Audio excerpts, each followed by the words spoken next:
And now we catch up with Walk to Wellness creator Joey Ficocelli as he meets with participant Annabel for an online personal session. Hey, good morning. How are you doing? I'm doing great, Joey. Thanks for meeting with me. I'm happy that you were able to find a time to meet with me so we can talk about how we can best help to implement it in your daily routine. Yeah, I'm excited to be here. Just a little bit about myself. I'm a young mom of two very active boys. So as you can imagine, it's really hard for me to find the energy to exercise, let alone actually do the exercise. I'm looking to get some help with how to get started. So just for starters, I'd love to hear a little bit more about kind of your daily habits right now, or your weekly habits, specifically concerning physical activity and any maybe intentional physical activity that you find you're able to do and work into your day. What does a typical week kind of look like for you? Yeah, a typical day for me, I'm up very early, around 6 a.m., trying to get myself ready, wake up the boys, get them ready, get them off to school. I do live quite a whiles away, so the commute is also a little bit heavy on my body. By the time that I get back home, I need to do household chores, laundry never ends, and then I'm exhausted. So I take a nap for a couple hours, I wake up, I have to make food, so it's just a continuous cycle of being a mom. I'm finding it really difficult to just try and find time to exercise. Well, okay, so thank you for sharing that.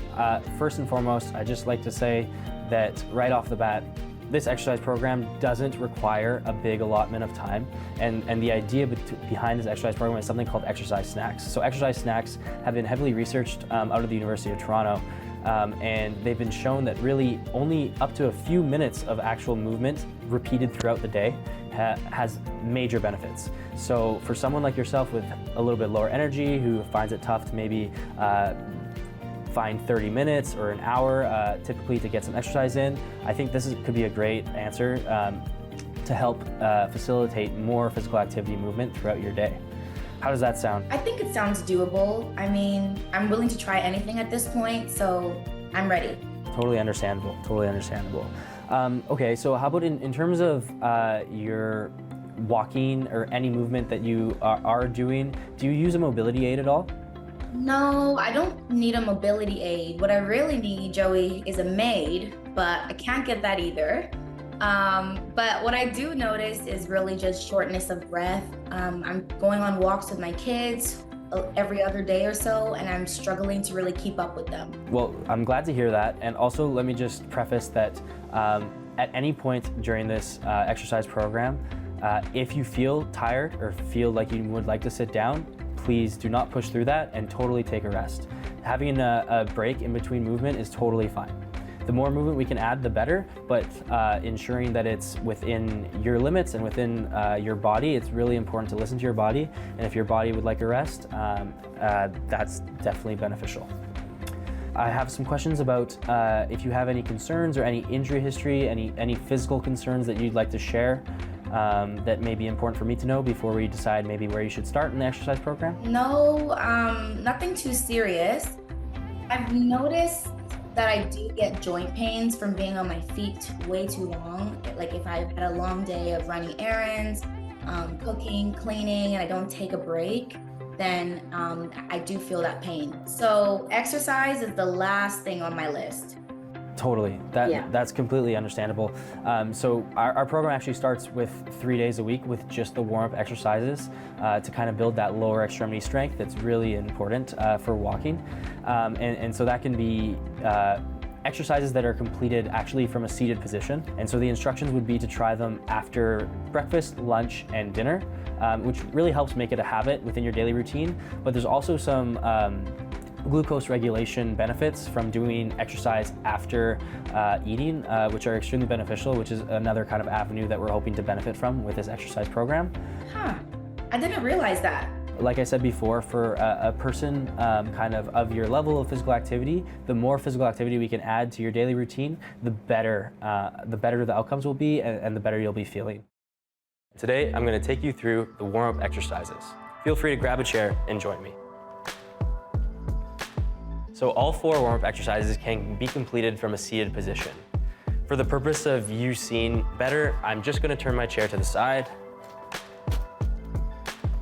The first exercise is the heel raise.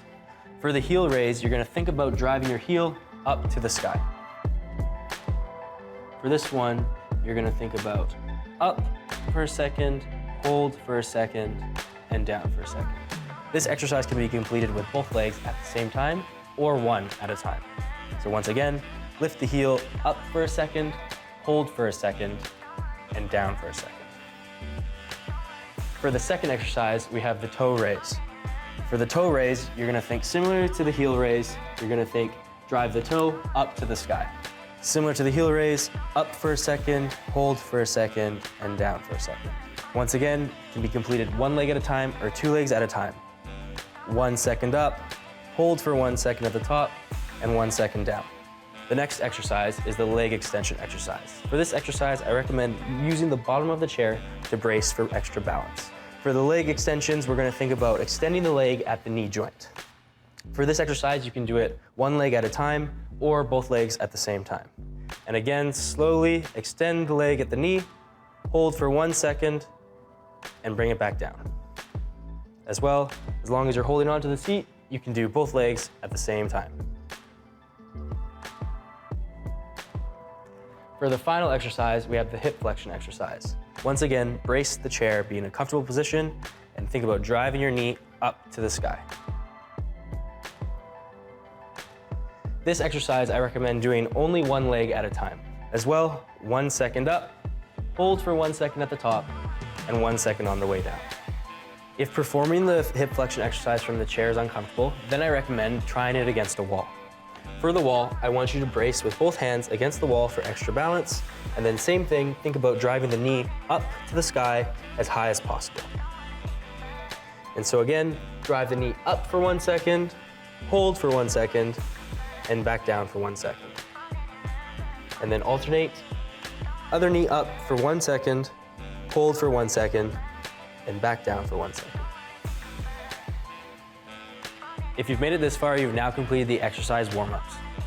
Following this, if you're in progression 1, you're done. If you're in progression 2 or more, then now's the time where you complete the instructed walking. Enjoy your walk. Do you have any questions concerning how to carry out the exercises or the instructions or?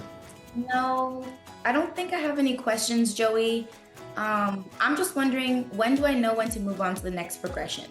So every progression is scheduled to occur bi-weekly, so every 2 weeks. However, the progressions really are only going to progress the next stage if the patient yourself is feeling confident and comfortable with the exercises that they've completed and feeling like they're able to move on to the next stage. If you're able to complete them at a pretty high frequency, then I would love to send you the instructions and an example schedule for the next progression, which then can occur over the next couple of weeks. Oh, I love that it's online. That's amazing.